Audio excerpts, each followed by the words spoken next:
শালার পাথর, শুধু গাড়ির টায়ারে ঢোকে, আইসে আমার পুঙ্গায়ও ঢো তোমরা। ঠাকুরপো, আমার 500 টাকা ধার দাও না। 500 টাকা ধার দেব, কিন্তু তার বিনিময়ে তুমি আমারে কি দিবা? আমার আর কি দেওয়ার আছে বলো, তুমি যা চাবা আমি তাই দেব। তাই?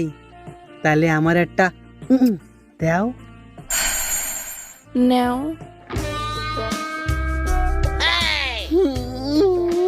এই শালা, আমি এগুলো কি দেখতেছি? আরে দিদি ভুল বুঝো না, আমার চোখে পোকা ঢুকছিল। হ্যাঁ হ্যাঁ, পোকা ঢুকছিল, আমি তো বুঝেছিলাম। ক পোকা আমি দেখি।